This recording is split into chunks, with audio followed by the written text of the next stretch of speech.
जय श्री कृष्णा। आप सभी को श्राद्ध पक्ष की ढेरों शुभकामनाएं। प्रिय भक्तों, श्राद्ध पक्ष चल रहा है और श्राद्ध पक्ष में आपको अवश्य ही सुनना चाहिए 7वां अध्याय श्री मद्भागवत गीता। गीता के 7वें अध्याय को आपको सुनना चाहिए और सुनने के साथ ही विधि विधान से उसका जो पुण्य है वो अपने पितरों को अर्पित करना चाहिए। शास्त्र कहते हैं कि गीता के 7वें अध्याय को सुन के उसका पुण्य जब आप अपने पितरों को अर्पित करते हैं और उस जल से तर्पण करते हैं तो इससे आपके पितृ तृप्त होते हैं, वो प्रसन्न होते हैं। और जब पितृ प्रसन्न होते हैं, तृप्त होते हैं, तो आपके जीवन के सभी संकटों का नाश होता है, आपके जीवन में खुशियों का आगमन होता है। मैं एक बात यहाँ बता दूं आपको कि ये जो गीता के 7वें अध्याय को सुनना और प्रतिदिन उस जल से तर्पण करना, अगर देखा जाए शास्त्रों के अनुसार तो बहुत अधिक कल्याणकारी कर्म है। अगर आप 15 दिन इस कर्म को कर लेंगे या जिस दिन आपके घर में श्राद्ध है उस दिन इस कर्म को कर लेंगे तो आपका पूरा वर्ष संवर जाएगा। क्यों? क्योंकि आपके जीवन में सुख दुख के सबसे बड़े कारक जो हैं वो आपके पितृ होते हैं। लोग देवताओं के पीछे भागते हैं, ग्रहों के पीछे भागते हैं, पितरों की ओर ध्यान ही नहीं देते और यही मनुष्य की गलती है। पितृ जो है वो देवताओं से पहले आते हैं। भगवान नारायण स्वयं कहते हैं कि प्रथम पितृ पूजा तदोपरांत देव पूजा। भगवान नारायण स्वयं पितरों को महत्व देते हैं, इसीलिए मनुष्य को पितरों की ओर ध्यान देना चाहिए।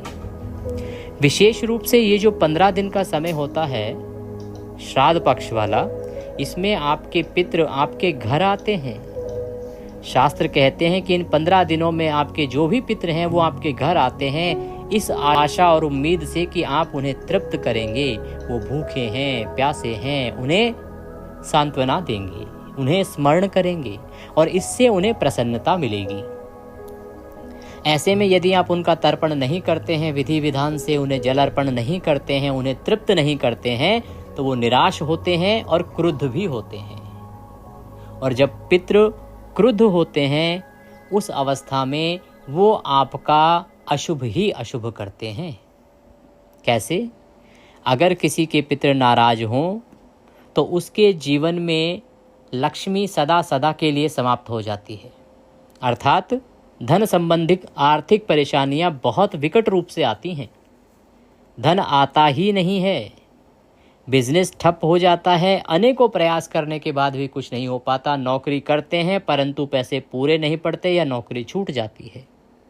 यहाँ तक कि वंश वृद्धि भी रुक जाती है, संतान उत्पत्ति भी आगे वाली पीढ़ियों में बंद हो जाती है। और पितृदोष, पितरों की नाराजगी के कारण परिवार टूट जाते हैं, परिवारों में कलह कलेश की स्थिति उत्पन्न हो जाती है। इसीलिए मनुष्य को अपने पितरों को अवश्य तृप्त करना चाहिए। प्रिय दर्शकों, ये जो समय चल रहा है श्राद्ध पक्ष का, इसका भरपूर लाभ लीजिए। बहुत अधिक मेहनत करने की भी आवश्यकता नहीं है, बहुत छोटा सा कर्म है, ये छोटा सा कर्म है, इसे प्रतिदिन कीजिए। गीता के 7वें अध्याय का श्रवण कीजिए जो अभी हम सुनाएंगे, और जल आदि कैसे अर्पित करना है, क्या विधि है, क्या नियम है, ये भी आपको साथ में बताएंगे। तो आइए जानकारी आरंभ करेंगे। आपसे निवेदन है कि यह पवित्र पुनीत गीता के अध्याय का वीडियो है तो कृपया एक बार लाइक अवश्य कर दीजिएगा। अपने पितरों की तृप्ति के लिए और भगवान श्री कृष्ण का आशीर्वाद प्राप्त करने के लिए कमेंट बॉक्स में अवश्य लिखिएगा जय पितृदेव, जय श्री कृष्ण। आपके पितरों की तृप्ति होगी, भगवान उन्हें गौलोक में वास देंगे। आप देख रहे हैं देवभूमि ज्योतिष संस्थान का प्रतिष्ठित YouTube चैनल देवभूमि धार्मिक। हम यहाँ पर सभी व्रत और त्योहारों की सही शास्त्रीय जानकारी प्रदान करते हैं। ज्योतिष शास्त्र और पंचांग के आधार पर आपको बताते हैं कि कौन सी तिथि कब है, व्रत आदि कब करना है, क्या विधि है, क्या नियम है और क्या गलती नहीं करनी है। यदि आप सभी व्रत और त्योहारों की सही शास्त्रीय जानकारी पाते रहना चाहते हैं तो कृपया चैनल को अभी सब्सक्राइब कीजिए और बेल आइकन को प्रेस कीजिए। करना क्या है अब ये जान लीजिए। सुबह उठिए, स्नान कीजिए, स्नान आदि करके स्वच्छ वस्त्र धारण कीजिए और एक तांबे का या पीतल का लोटा लीजिए, उसमें पहले गंगा जल भरिए, फिर उसमें शुद्ध जल भरिए, एक पत्ता तुलसी का डालिए, थोड़े से काले तिल डालिए, कुशा मिल जाए तो कुशा डालिए, सफ़ेद फूल मिल जाए तो सफ़ेद फूल डालिए। उस लोटे को उठाइए, एक आसन लगाइए और दक्षिण दिशा की ओर मुख करके बैठ जाइए। लोटे को सामने रखिए और गीता का 7वां अध्याय सुनिए, जो अब हम सुनाएंगे आपको। गीता का यह 7वां अध्याय श्रवण कीजिए। गीता का 7वां अध्याय श्रवण करने के बाद उसका पुण्य आप अपने पितरों को अर्पित करेंगे और इस जल से पितरों का तर्पण करेंगे। इससे आपके पितर यदि कहीं घोर नरक में भी होंगे तो वहां भी उनको तृप्ति प्राप्त हो जाती है, ऐसा शास्त्र कहते हैं। तो आइए पहले सुनते हैं गीता का 7वां अध्याय, फिर आपको बताएंगे कैसे आपने इस जल का तर्पण करना है, कैसे पितरों को अर्पित करना है और कैसे संकल्प करके इसका पुण्य आप पितरों को अर्पित करेंगे। आसन लगा के बैठ जाएं, लोटा सामने रखें। हम श्रीमद् भागवत गीता का 7वां अध्याय आरंभ करते हैं। अथ श्री 7मो अध्यायः प्रारंभः। श्री भगवान उवाचः। श्री भगवान बोले, हे पार्थ, अनन्य प्रेम से मुझ में आसक्त चित्त तथा अनन्य भाव से मेरे परायण होकर योग में लगा हुआ तू, जिस प्रकार से संपूर्ण विभूति, बल, ऐश्वर्य आदि गुणों से युक्त सबके आत्मरूप मुझको संशय रहित जानेगा, उसको सुन। मैं तेरे लिए इस विज्ञान सहित तत्व ज्ञान को संपूर्णतया कहूँगा, जिसको जानकर संसार में फिर और कुछ भी जानने योग्य शेष नहीं रह जाता। कि हे अर्जुन, तुम मुझे अति प्रिय हो और तुम अनन्य प्रेम से मुझ में आसक्त चित्त रहते हो, मेरे परायण रहते हो। इसीलिए हे अर्जुन, मैं तुम्हें वह ज्ञान दूंगा, वह तत्व ज्ञान और विज्ञान दूंगा, जिसको प्राप्त करने के बाद, जान लेने के बाद इस संसार में और कुछ भी जानने के लायक रह ही नहीं जाएगा। इस संसार का संपूर्ण जो ज्ञान है वह तुम्हें प्राप्त हो जाएगा। भगवान कहते हैं कि हजारों मनुष्यों में कोई एक मेरी प्राप्ति के लिए यत्न करता है और उन यत्न करने वाले योगियों में भी कोई एक मेरे परायण होकर मुझको तत्व से अर्थात यथार्थ रूप से जानता है। कि बहुत सारे लोग हैं जो भक्ति करते हैं, परंतु उन हजारों मनुष्यों में कोई एक ही होता है जो मुझे प्राप्त करना चाहता है, जो मुझे प्राप्त करने के लिए प्रयत्न करता है। और उन कोई विरलों में ही कोई एक विरला होता है जो मुझे यथार्थ रूप से समझ पाता है या मुझे जान पाता है। सबके बस की बात नहीं है। पृथ्वी, जल, वायु, आकाश, मन, बुद्धि और अहंकार, इस प्रकार यह 8 प्रकार से विभाजित मेरी प्रकृति है, अर्थात भगवान कृष्ण की प्रकृति है। यह 8 प्रकार के भेदों वाली तो अपरा अर्थात मेरी जड़ प्रकृति है। और हे महाबाहो, इससे दूसरी को जिससे यह संपूर्ण जगत धारण किया जाता है, मेरी जीव रूपा परा अर्थात चेतन प्रकृति जान। हे अर्जुन, तू ऐसा समझ कि संपूर्ण भूत इन दोनों प्रकृतियों से ही उत्पन्न होने वाले हैं और मैं संपूर्ण जगत का प्रभव तथा प्रलय हूँ, अर्थात संपूर्ण जगत का मूल कारण हूँ। कि ये जो संपूर्ण जगत है, संपूर्ण भूत हैं, वो दोनों इन प्रकृतियों से ही उत्पन्न होते हैं और इन प्रकृतियों के प्रारब्ध, प्रलय और इनका मूल कारण केवल मैं हूँ। मेरे द्वारा ही ये प्रकृति जनित होती हैं, पालित होती हैं और प्रलय होती हैं। हे धनंजय, मुझसे भिन्न दूसरा कोई भी परम कारण है ही नहीं। यह संपूर्ण जगत सूत्र में सूत्र के मणियों के सदृश केवल मुझ में ही गुथा हुआ है। मैं जल में रस हूँ, चंद्रमा और सूर्य में जो प्रकाश है वह भी मैं हूँ, संपूर्ण वेदों में ओंकार हूँ, आकाश में शब्द और पुरुषों में पुरुष तत्व हूँ। हे अर्जुन, ये जो तुम देखते हो ना कि जल में जो रस है वो मेरे ही कारण है, वो रस रूप में मैं ही विद्यमान हूँ। और चंद्रमा और सूर्य जो प्रकाश करते हैं वो प्रकाश उनका नहीं है, वो प्रकाश मैं हूँ। मेरे कारण वो प्रकाश है और संपूर्ण वेदों में जो ओंकार दिखाई देता है वह ओंकार भी मैं ही हूँ। पुरुषों में जो पुरुष तत्व है वह पौरुष तत्व भी मैं ही हूँ। मैं पृथ्वी में पवित्र गंध और अग्नि में तेज हूँ। पृथ्वी के अंदर जो सुगंध है वो साक्षात भगवान कृष्ण हैं, वासुदेव हैं। और अग्नि में जो तेज है, जिस तेज से वह जलाती है, वह भी भगवान ही है। संपूर्ण भूतों में उनका जीवन हूँ और तपस्वियों में तप हूँ। हे अर्जुन, तू संपूर्ण भूतों का सनातन बीज मुझको ही जान। मैं बुद्धिमानों की बुद्धि और तेजस्वियों का तेज हूँ। तो इस संसार में जितने भी जीव हैं उन सब का बीज कारण अर्थात मूल कारण मैं ही हूँ। वो मुझसे ही उत्पन्न हुए हैं। और बुद्धिमानों में जो बुद्धि कही गई है वह बुद्धि भी मैं हूँ। और तेजस्वियों के अंदर जो तेज देखा जाता है उसका कारण भी मैं ही हूँ। हे भरत श्रेष्ठ, मैं बलवानों का आसक्ति और कामनाओं से रहित बल अर्थात सामर्थ्य हूँ। जो बलवान लोगों के अंदर आप बहुत सारा सामर्थ्य देखते हैं ना, किसी भी चीज़ को करने का, लड़ने का, वो मैं ही हूँ अर्थात भगवान वासुदेव ही हैं। और भूतों में धर्म के अनुकूल अर्थात शास्त्र के अनुकूल काम हूँ।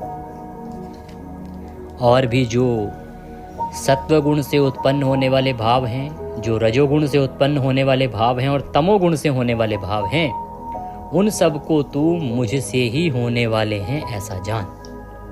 परंतु वास्तव में उनमें मैं और वे मुझ में नहीं हैं। कि अर्जुन, जो सत्वगुण, तमगुण और रजोगुण से उत्पन्न होने वाले जो भाव हैं ना, वो मुझसे ही होने वाले हैं ऐसा समझना चाहिए।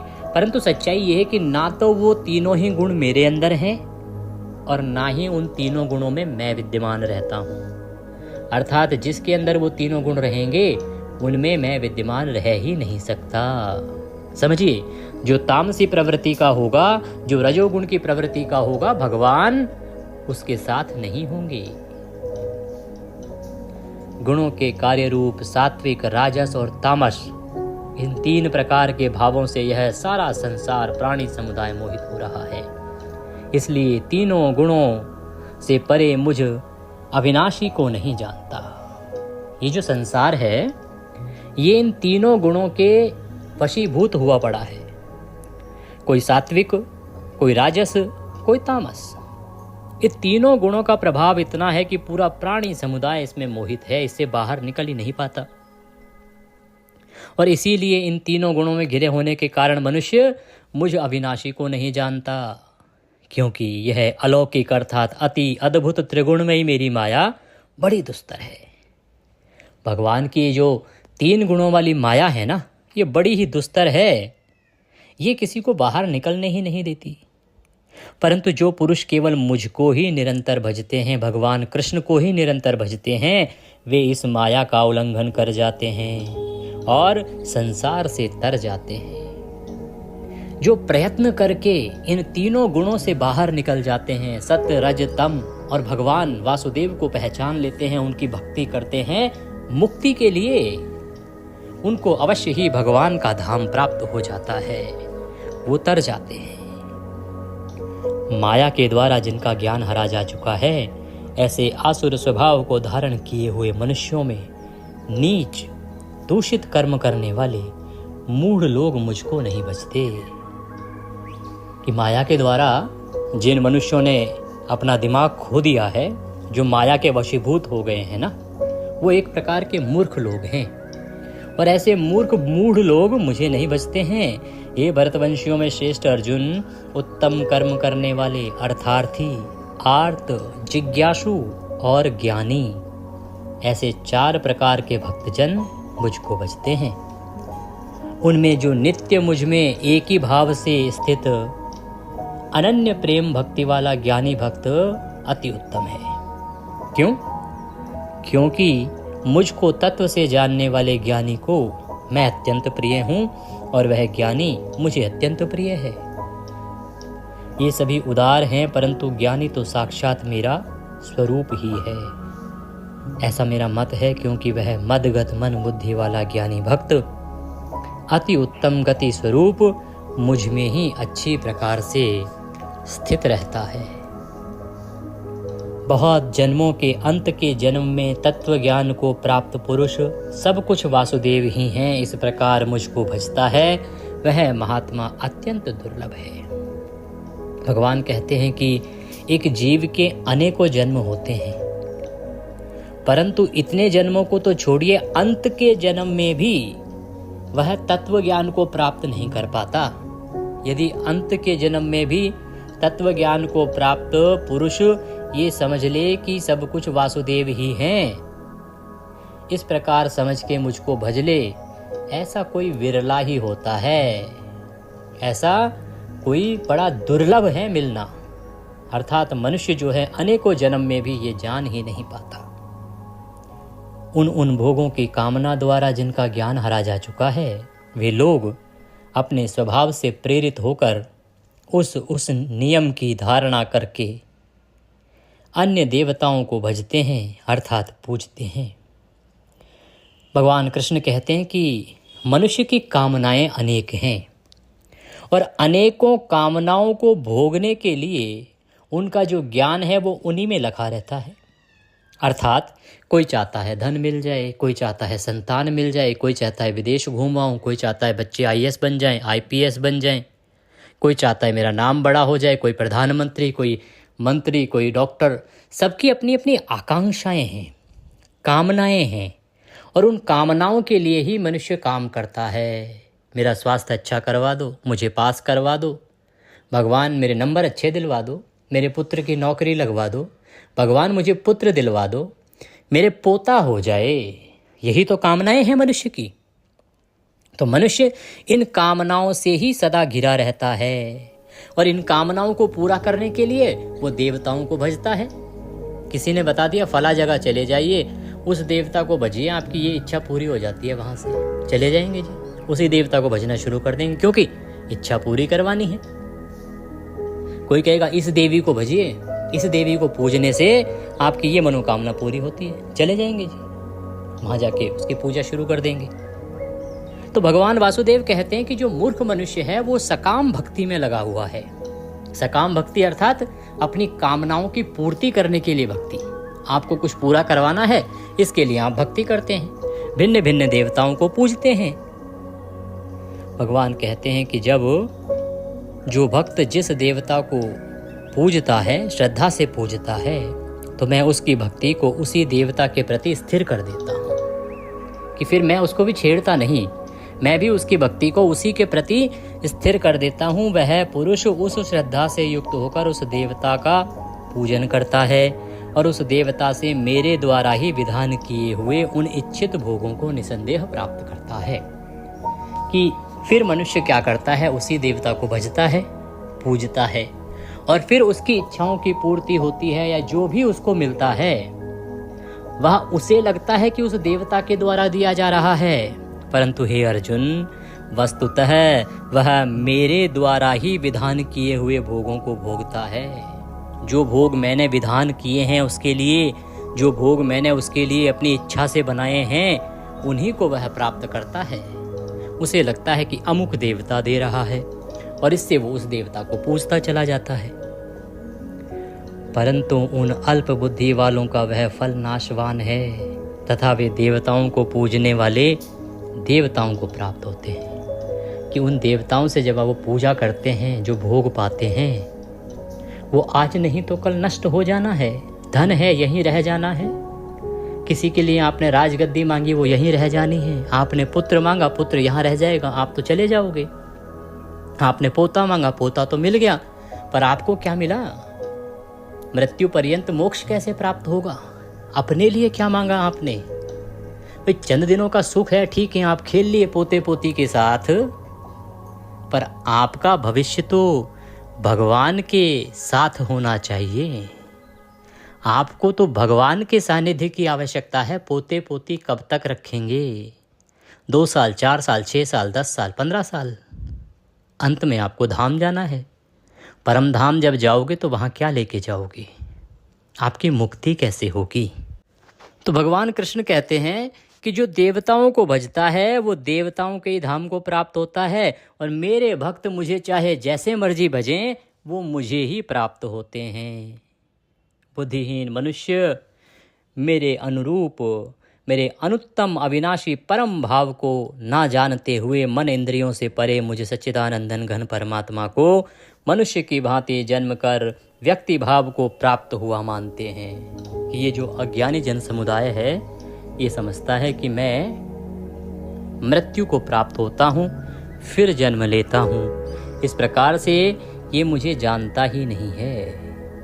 मैं सच्चिदानंदन घन परमात्मा हूँ, मुझे इस विषय में वो जानता ही नहीं है। अपनी योग माया से छिपा हुआ मैं सबके प्रत्यक्ष नहीं होता। इसीलिए यह अज्ञानी जन समुदाय मुझे जन्म रहित अविनाशी नहीं समझता। ये मुझे जन्म रहित अविनाशी परमेश्वर को नहीं जानता, मुझको जन्मने और मरने वाला समझता है। हे अर्जुन, पूर्व में व्यतीत हुए और वर्तमान में स्थित तथा आगे होने वाले सब भूतों को मैं जानता हूँ, परंतु मुझको कोई भी श्रद्धा भक्ति रहित पुरुष नहीं जानता। हे भरतवंशी अर्जुन, संसार में इच्छा और द्वेष से उत्पन्न सुख दुख आदि द्वंद्व रूप मोह से संपूर्ण प्राणी अत्यंत अज्ञानता को प्राप्त हो रहे हैं, परंतु निष्काम भाव से श्रेष्ठ कर्मों का आचरण करने वाले जिन पुरुषों का पाप नष्ट हो गया है वे राग द्वेष जनित द्वंद्व रूप मोह से मुक्त दृढ़ निश्चयी भक्त मुझको सब प्रकार से भजते हैं। और जो मेरे शरण होकर जरा और मरण से छूटने के लिए यत्न करते हैं वे पुरुष उस ब्रह्म को, संपूर्ण आध्यात्म को और संपूर्ण कर्म को जानते हैं।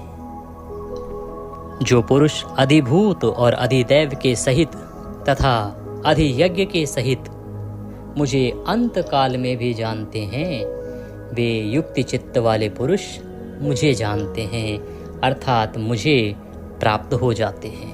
कि हे अर्जुन, जो मनुष्य पूरे जीवन मुझे ना भजे पर यदि अंत काल में भी भज लेता है, अपने अंतिम सफर में अंतिम समय में भी मुझे जान लेता है, जप लेता है, मेरा नाम लेता है, तो वह मुझे प्राप्त कर लेता है, मेरे धाम को प्राप्त कर लेता है और मुझे प्राप्त हो जाता है। ओम तत्सदिति श्रीमद्भागवत गीता उपनिषदस्सु ब्रह्म विद्यायां योग शास्त्रे श्री कृष्ण अर्जुन संवादे ज्ञान विज्ञान योगो नाम सप्तमो अध्याय संपूर्ण। बोले श्री कृष्ण भगवान की जय। इसी के साथ ये गीता का 7वां अध्याय पूर्ण होता है। अब आप जल में जो लोटा है उसको हाथ में उठा लीजिए, दोनों हाथों में, और भगवान से मन ही मन संकल्प कीजिए कि हे प्रभु, हे भगवान वासुदेव, हमने ये जो गीता का 7वां अध्याय श्रवण किया है, इससे जो भी पुण्य हमें प्राप्त हुआ है वह संपूर्ण पुण्य हम अपने अमुक अमुक पितरों को अर्पित करते हैं। आप अपने पितरों का नाम ले सकते हैं, उनके साथ जो संबंध है वह बोल सकते हैं कि आप इन पितरों को ये अर्पित कर रहे हैं, या आप बोल सकते हैं कि सभी पितरों को ये पुण्य आप अर्पित कर रहे हैं, ये पुण्य सभी पितरों को प्राप्त हो और वो इससे तृप्त हों। संकल्प करने के बाद उस जल से तर्पण कीजिए। एक पात्र ले लीजिए बड़ा, और सीधे हाथ में अंगूठा और उंगली के बीच का जो क्षेत्र है उसे तर्पण क्षेत्र कहते हैं। वहाँ से जल को आप नीचे छोड़ते हुए तर्पण कीजिएगा। मंत्र आपको बता देते हैं। तर्पण कीजिए, जल छोड़िए, सीधे हाथ से तर्पण क्षेत्र जो है ओम ह्रीं श्रीं क्लीं स्वधा देव्यै स्वाहा, ओम ह्रीं क्लीं स्वधा देव्यै स्वाहा, ओम ह्रीं क्लीं स्वधा देव्यै स्वाहा। इस मंत्र के साथ जल का तर्पण कीजिए। तर्पण करने के बाद अपने पितरों से निवेदन कीजिए कि हे मेरे पितरों, मैंने ये गीता जी का 7वें अध्याय को सुनने का संपूर्ण पुण्य आपको अर्पित किया है। यह जल आपको तृप्त करने के लिए अर्पित किया है। आप इस जल को ग्रहण करें और इससे तृप्त होइए और प्रसन्न रहिए। मैं सदा आपका स्मरण करता हूँ, आपका वंशज हूँ, आप मेरे पूर्वज हैं, आपके कारण ही तो मेरा यह संसार है। तो प्रभु मेरे सुख दुख आदि का ध्यान रखें। मेरे जीवन में ये संकट चल रहे हैं, इन संकटों से आप मुझे मुक्ति दिलाएं आप मेरे पूर्वज हैं, आपके बिना मैं कुछ नहीं हूँ। अगर आप ना होते तो मैं ना होता। आज आप वहाँ हैं, मैं आपके लिए कर्म करता हूँ जिससे कि आप वहाँ सदा प्रसन्न रहें, आप तृप्त रहें। आप मेरे यहाँ के लिए मेरा वर्तमान सुधारिए जिससे कि मैं यहाँ अपने परिवार का सही प्रकार से लालन पालन कर सकूँ। इसी प्रकार मैं समय समय पर आपका तर्पण करता रहूँगा और आपको स्मरण करता रहूँगा। इस प्रकार हाथ जोड़ के नमस्कार कीजिए। अगर जीवन में संकट चल रहे हैं उनका वर्णन कीजिए कि आप तो जानते ही हैं मुझे ये परेशानियां आ रही हैं, इनसे मुझे छुटकारा दिलाइए और मेरी रक्षा कीजिए। हाथ जोड़ के नमस्कार कीजिए। ये जल आप पीपल पर अर्पित कर दीजिएगा। कुतुब काल के समय में सर्वोत्तम होता है ये कर्म। कुतुब काल का समय होता है 11:30 से 12:15 के बीच। बाकी वो सभी राज्यों में थोड़ा थोड़ा अलग अलग समय होता है, तो वो आप अपने राज्य का जान लीजिएगा। ना ज्ञात हो तो कमेंट बॉक्स में लिख के पूछ लीजिएगा, मैं बता दूंगा। गीता पाठ के निमित्त यदि दक्षिणा आदि कुछ भी आप भेजना चाहते हैं तो नंबर आ रहा है स्क्रीन पर, उस पर आप भेज सकते हैं। कई बार ये जो नंबर है इस पर लिमिट पूरी हो जाती है, तो दूसरा नंबर हम आपको दे देते हैं, उस पर भेज दीजिएगा। विधि विधान से पूरे 15 दिन तर्पण कीजिए श्राद्ध पक्ष में, और जो 15 दिन के 15 दिन ना कर पाएँ तो उस दिन अवश्य कीजिए जिस दिन आपके घर में श्राद्ध है। और प्रत्येक अमावस्या, एकादशी और पूर्णिमा पर नियम बना लीजिए। अगर आपने ये कर्म करना आरंभ कर दिया, जीवन के आपके 100% जो संकट है ना वो दूर हो जाएंगे। पितृ ही आपके रक्षक हैं, ध्यान दीजिए। पूर्वज जैसे आपके पिता आपके रक्षक होते हैं, दादा आपके रक्षक होते हैं, आज वो वहाँ बैठे हैं, वहाँ से आपकी और अधिक शक्तिशाली तरीके से रक्षा करेंगे। केवल उनको मनाइए, उनको प्रसन्न रखिए। भगवान सब पर कृपा करें। जय श्री कृष्ण। कुछ पूछना चाहते हैं कमेंट बॉक्स में लिख के पूछ सकते हैं। हरे कृष्ण।